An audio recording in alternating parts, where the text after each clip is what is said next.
আজকে আমাদের ছেলে সন্তান, আমাদের শিশু সন্তানদের জন্য এই স্মার্টফোন এক ভয়াল রূপ ধারণ করেছে। মোবাইল ফোনের কল্যাণে মানুষের যোগাযোগের ক্ষেত্রে যেমনিভাবে অভাবনীয় বিপ্লব ঘটেছে, ঠিক তেমনিভাবে কিছু বিড়ম্বনাও তৈরি হয়েছে। বিশেষ করে শিশুদের জন্য এই স্মার্টফোন এক ভয়াল রূপ আকার ধারণ করেছে। শিশুরা আজকে মাত্রাতিরিক্ত স্মার্টফোন ব্যবহারের ফলে তারা শারীরিক, মানসিক নানা রকমের রোগের আক্রান্ত হয়ে পড়ছে। আজকে এই শিশুরা গবেষণায় নির্বাচিত প্রায় 92% শিশু তারা তাদের অভিভাবক, পিতামাতা, ভাই বোন, আত্মীয় স্বজন এদের স্মার্টফোন ব্যবহার করছে, আর বাকি 8% শিশু তাদের নিজেদের ব্যবহারের জন্য পৃথক স্মার্টফোন রয়েছে। সম্মানিত উপস্থিতি, আমরা অভিভাবকরা অনেক সময় বিভিন্ন কারণে আমরা আমাদের শিশুদের হাতে স্মার্টফোন দিয়ে তাদেরকে ঘরের কোণে বসিয়ে রাখি, সময় কাটাবার জন্যে, সময় পেরিয়ে যাওয়ার জন্য। যে আমাদের শিশুরা বাহিরে গেলে তাদের স্বাস্থ্য নষ্ট হয়ে যাবে, তাদের ত্বক কালো হয়ে যাবে, এবং তারা প্রতিবেশী শিশুদের সাথে মেলামেশা করলে তারা মারামারি করবে, হানাহানি করবে। এই ভয়ে আমরা আমাদের শিশুদেরকে ঘর থেকে বেরোতে দেই না, তাদেরকে স্মার্টফোন হাতে দিয়ে তাদেরকে ঘরে বন্দি করে রাখি। এবং খাবারের সময়ও আমাদের সন্তানেরা খাবার খেতে না চাইলে শিশুদের হাতে স্মার্টফোন তুলে দেওয়া হয়, মুখে ভাত তুলে দিলে, খাবার তুলে দিলে তারা খাবার খেতে থাকে।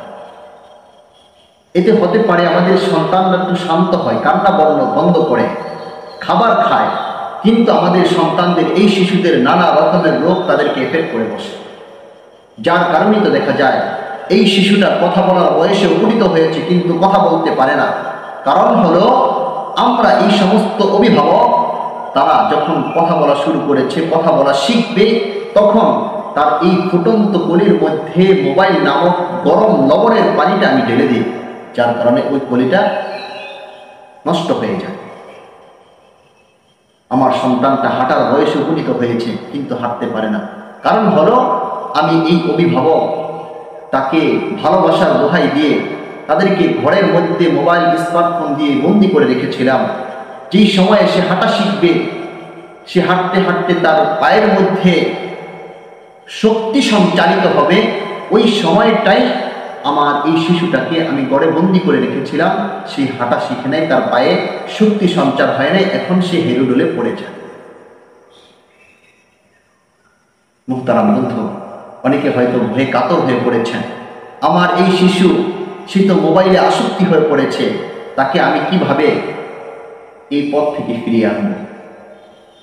মেসেজ শুনে নেন, আপনাদেরকে মেসেজ দিয়ে যাচ্ছি 5টা উপায়ে আমার এই সন্তানকে স্মার্টফোনের আসক্তি থেকে ফিরিয়ে আনতে পারবো ইনশাআল্লাহ। 1 নম্বর, এই সন্তানকে বাহিরে পাঠান। সন্তানকে বাহিরে পাঠানো খুবই প্রয়োজন। তাকে বাহিরে পাঠানোর জন্য কমপক্ষে এমন খেলনা তার হাতে তুলে দিতে হবে যেগুলো বাহিরে গিয়ে খেলতে হয়, যেমন ফুটবল, ক্রিকেট বল, তারপরে সাইকেল, এই সমস্ত জিনিসগুলো। প্রতিবেশী শিশুদের সাথে তার পরিচয় করিয়ে দেওয়া, তাদের সাথে খেলাধুলা করতে তাকে উদ্বুদ্ধ করা। তাহলে আমার সন্তানের মেজাজ, মস্তিষ্ক এই স্মার্টফোনের আসক্তি থেকে ফিরে আসবে ইনশাআল্লাহ। 2 নম্বর, আমার এই শিশুর সামনে আমি নিজে স্মার্টফোন মাত্রাতিরিক্ত ব্যবহার করব। কারণ হলো এই শিশু হলো অনুকরণ প্রিয়, সে যা দেখে সেটা কি রিহার্সাল করে, প্র্যাকটিস করে সেই পথেই চলতে চায়, সেই পথেই সে উঠতে চায়। এখন আমি যদি আমার এই সন্তানের সামনে মাত্রাতিরিক্ত স্মার্টফোন ব্যবহার করি, চ্যাটিং করি, ফেসবুক, ইউটিউবের ভিডিও দেখি, গেমস খেলি, তাহলে আমার সন্তানের মধ্যে এই প্রভাবটা পড়বে, সেই মোবাইলের প্রতি, স্মার্টফোনের প্রতি আসক্তি হয়ে গড়ে তুলবে। এই জন্য এই সমস্ত জিনিসগুলো আমার সন্তানের সামনে আমরা বেশি করব না। যদি প্রয়োজন হয় তাহলে আলাদা রুম নির্বাচন করে নেব ইনশাআল্লাহ। 3 নম্বর উপায়, আমার এই সন্তানকে সৃজনশীল কাজে উৎসাহ প্রদান করব। যেমন গাছ লাগানো, কবুতর পোষা, পাখিকে খাবার খাওয়ানো, কাগজ কেটে এটা সেটা বানানো, এই কাজে তাকে উৎসাহ প্রদান করব। যদি এই কাজে তার মজা লেগে যায় তাহলে সে স্মার্টফোনের দিকে আর ফিরে যাবে না। 4 নম্বর উপায়, আমার এই শিশুকে আমি সময় দিব। আজকে এটা একটা কমন সমস্যা হয়ে পড়েছে। আমরা আজকে জব করি, জব করার ফলে অফিস থেকে আসার পরে যে সময়টুকু পাই এটা বন্ধু বান্ধবদের সাথে কাটিয়ে দিই। সন্তানদেরকে সময় দেওয়ার সুযোগ মিলে না। অনেকে সাপ্তাহিক ডিউটি করে তারপরে সপ্তাহে একদিন বাসায় আসে। আমার এই সন্তানকে ওই ছুটির দিনটা আমি সময় দিব সেটা পারি না। বন্ধু বান্ধবদের সাথে ঘোরাফেরা করতে করতে আমার সময় চলে যায়, আমার এই সন্তানকে সময় দিতে পারি না। অনেকের এই শিশুর মাও জব করে থাকে, সন্তানকে সময় দিতে পারে না। অনেকে জব করে না, ঘরে বসে থাকে, তারপরে সময় দিতে পারে না। কারণ হলো ওই মা তো সিরিয়াল দেখাতে ব্যস্ত, মোবাইলে চেকিংয়ে ব্যস্ত, ফেসবুক ইউটিউবে ব্যস্ত, সে তো ফোন আলাপে ব্যস্ত হয়ে আছে, এই সন্তানকে সময় দিতে পারে না। সন্তান একাকিত্বের গ্লারিতে বসবাস করার কারণে সে মোবাইলকে তার সঙ্গী বানিয়ে নেয়, মোবাইল টিপার মধ্যে সে ব্যস্ত হয়ে পড়ে। এই জন্য আমার এই সন্তানকে যখন সময় মিলবে, যখন সময় পাবো, সুযোগ পাবো, ছুটির দিনিতে তাকে বাহিরে নিয়ে যাব, একটু ঘোরাফেরা করাবার জন্যে মাঠে নিয়ে যাব, তার সাথে আমি নিজে খেলাধুলা করব এবং তাকে বিভিন্ন আত্মীয়দের বাড়িতে নিয়ে যাব। ফলে কি হবে, এই সন্তানের দিলটা প্রফুল্ল থাকবে। আর প্রফুল্ল থাকলে তখন সে মোবাইল ফোনের প্রতি আসক্তি হবে না। 5 নম্বর উপায়, আমার এই সন্তানের হাতে আমি নিজে ধ্বংসাত্মক যন্ত্র স্মার্টফোন তুলে দিব না। অনেক মা বাবা করে থাকি, সন্তান কান্না করতেছে, তাকে শান্ত করার লক্ষ্যে তার হাতে স্মার্টফোন তুলে দিই। সে খাবার খাচ্ছে না, তাকে আদর দিয়ে সোনা বলে, বাবা বলে ডেকে এনে তার হাতে স্মার্টফোনটা তুলে দিই। তুলে দেওয়ার পরে এখন তাকে খাবার দিলে খাবার খায়।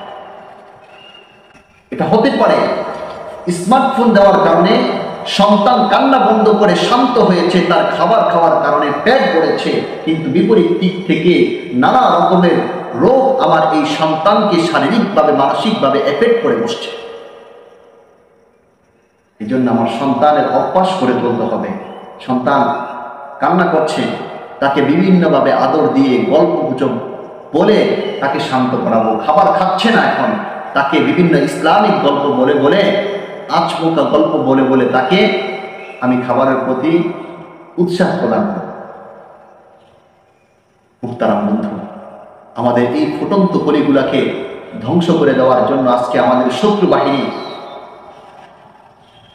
মিশনারি শক্তি, এনজিও শক্তি, তারা গভীর ষড়যন্ত্র করে যাচ্ছে।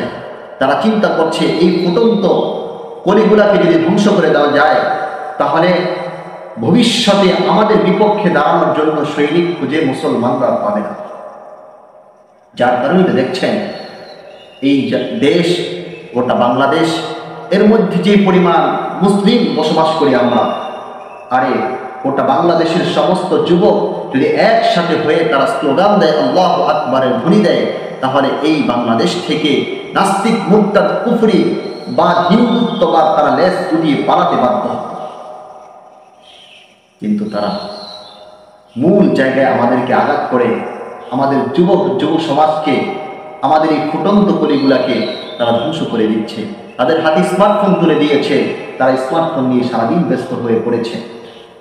যদি স্মার্টফোন না থাকতো তাহলে একাকিত্ব, এই সঙ্গী, মোবাইল ছাড়া সঙ্গীহীন হয়ে তারা বিভিন্ন ইসলামিক বিষয় নিয়ে গবেষণা করত, কোরআন নিয়ে তারা স্টাডি করত, হাদিস নিয়ে তারা গবেষণা করত, বিভিন্ন সৌরজগৎ নিয়ে তারা গবেষণা করে তারা এক একজন গবেষক হয়ে যেত, এক একজন তাফসীর বিশারদ হয়ে যেত, এক একজন মুহাদ্দিস হয়ে যেত, এক একজন ইসলামিক পণ্ডিত হয়ে যেত। কিন্তু তারা এই মূল জায়গাটায় আঘাত করে আজকে যুব সমাজকে, আজকে আমাদের এই ফুটন্ত কলিগুলাকে, শিশু নামক ফুটন্ত কলিগুলাকে তারা ধ্বংস করে দেওয়ার জন্য সুগভীর চক্রান্ত চালাচ্ছে। যার কারণেই তো এই 95% মুসলমানের দেশে বসে, মুসলমানের নাকের ডোকায় বসে, মুসলমানদের ঘাড়ে আঘাত করে মুসলমানদের মাথায় বসে আছে। এই জন্য আমাদের খুব সচেতন হতে হবে। আমাদের হাতের মধ্য দিয়ে, আমাদের হাতের উপর দিয়ে আমাদের শিশুদেরকে, আমাদের সন্তানদেরকে ধ্বংস করে দেওয়ার জন্য সুগভীর চক্রান্ত চালাচ্ছে। আমরা কত বোকা! আমাদের নিজের রক্তকে পানি করা টাকা, রোদে পোড়া বৃষ্টিতে ভিজা উপার্জিত টাকা দিয়ে আমরা আমাদের নিজেদেরকে, আমাদের ছেলে সন্তান, আমাদের পরিবার, আমাদের সমাজ, আমাদের দেশ, আমাদের জাতিকে ধ্বংস করার জন্য সেগুলো ব্যবহার করছি। আল্লাহ সেটাই কোরআনে কারীমের মধ্যে বলেছেন, وَمَن يَشْتَرِ الْحَدِيثَ لِيُضِلَّ عَن سَبِيلِ اللَّهِ।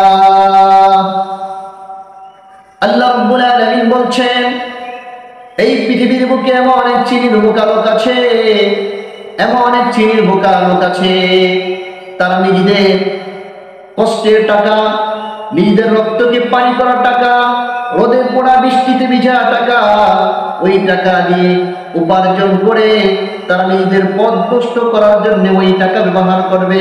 নিজেদের পরিবার পরিজন, আত্মীয় স্বজন, নিজেদের সমাজ, দেশ, জাতিকে ধ্বংস করার জন্য এই টাকাকে তারা ব্যবহার করবে। দেখেন আজকে প্রশ্ন হতে পারে, হুজুর এটা পদ্ধতিটা কেমন? দেখেন আজকে আমার ঘাম জড়ানো টাকা দিয়ে স্মার্টফোন কিনে আমার জীবন ধ্বংস করছি, আমার ছেলে, আমার পরিবারের পুরা পরিবারকে ধ্বংস করে দিচ্ছি, জাতি সমাজকে ধ্বংস করছি। আমার নিজের অনুষ্ঠানে, আমার মেয়ের বিবাহের অনুষ্ঠানে, আমার ছেলের বিবাহের অনুষ্ঠানে, আমার ভাইয়ের বিবাহের অনুষ্ঠানে আমি ডেস্কে এনে, নর্তকীদেরকে এনে একাকার করে পুরা রাতের গভীরে নাচ গানের ব্যবস্থাপনা করে পুরা এলাকার যুব সমাজের জওয়ানের মধ্যে নাড়া দিয়ে তাদের চরিত্রের মধ্যে কালিমা লেখন করে দিচ্ছি, তাদেরকে দুশ্চরিত্রা বানাচ্ছি। এটাই তো হলো ওই বোকা দল হলাম আমরা, যে আমরা নিজেদের টাকা খরচ করে ডেস্কে এনেছি, নর্তকীদেরকে এনেছি, এনে আমাদের সমাজ, আমাদের জাতি, আমাদের নিজেদেরকে ধ্বংস করার জন্য এই টাকা খরচ করছি।